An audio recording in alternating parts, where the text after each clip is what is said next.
recognize Ms. Dingell from Michigan for 5 minutes of question. Thank you, Mr. Chairman. During the height of the COVID-19 pandemic, I found it very disheartening to see public health professionals across this country vilified and attacked for supporting COVID-19 mitigation measures, basic safety measures, and later vaccines. They were trying to keep people safe and prevent deaths. I want everyone to know I take this committee very seriously.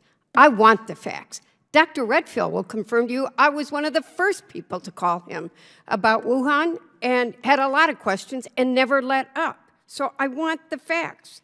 But I hope and say to my colleagues on the other side, we cannot go down a dangerous path by pushing unfounded conspiracies about Dr. Fauci and other long-serving career public health officials.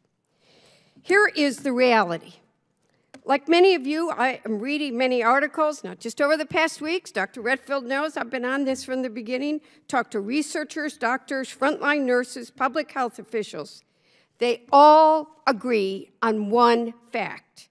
After the billions of dollars on pandemic-era upgrades to labs and data and surveillance, after all the studies and white papers about emergency preparedness, the U.S. still lacks two things in the public health arsenal: people and trust. These continued smears on public health officials is destroying them. I strongly urge everyone on this committee, but my Republican colleagues specifically, from rehashing unfounded theories and other public health theories that Dr. Fauci and other public health experts have blocked investigations into the pandemic origins. Let's get the facts. Dr. Fauci has said that we need to get the bottom of how the novel coronavirus originated, and has said, and I've heard him say, like I talked to Dr. Redfield, he has an open mind about the virus's origins. To all of you and all of us in this room, I say it's critical to rebuild trust, and that continued attacks on public health officials only serves to further discredit people's confidence in our public health institutions, makes it almost impossible and it's challenging to recruit workers in the field, and it undermines people's trust in science.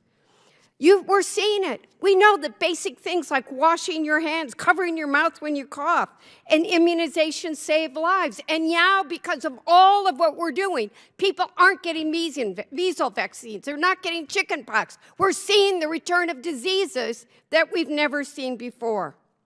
We have to take seriously that this rhetoric is perpetuating people's distrust in flu shots and many other things. So let's work together, all of my colleagues, to protect the American people. That's our job. Dr. Arwater, how does misinformation surrounding the possible origins of COVID-19 and its spread damage the relationship between doctors and patients? Well, my sense is it's a very frequent question that, patients just ask me in the office, what do you think?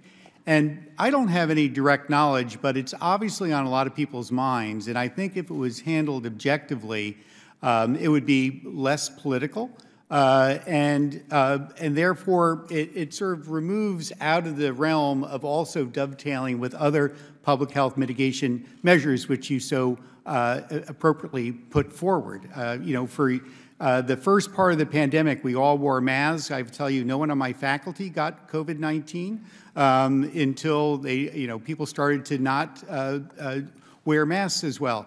I think the efforts of trying to just help the public early on, when we don't know a lot of information, we always tend to be more conservative. And then as we gain knowledge, recommendations evolve. So I think the origin story is important to help, again, look forward and put forward measures to try to help anticipate whether it's a zoonotic infection or was a lab-derived virus. I'm going to have more questions for the record, Mr. Chairman, if you'll do it, but I want to switch subjects. Today, there are a variety of views within the intelligence community and around the world on whether the virus originated in an accidental lab leak or whether it occurred from elite to animals to humans. And I want to know that more than as much as anybody. But Dr. Arwater, is it normal for different agencies within the intelligence community to make different assessments of the likelihood of one origin theory over the other?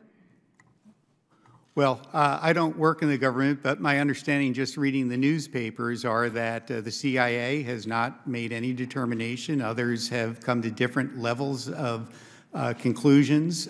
So it seems to me that there is a difference of opinion. And it's normal for scientists to disagree. Absolutely. I think debate there is always the case. Very few things we know for certain. I yield back. Thank you, Mr. Chairman.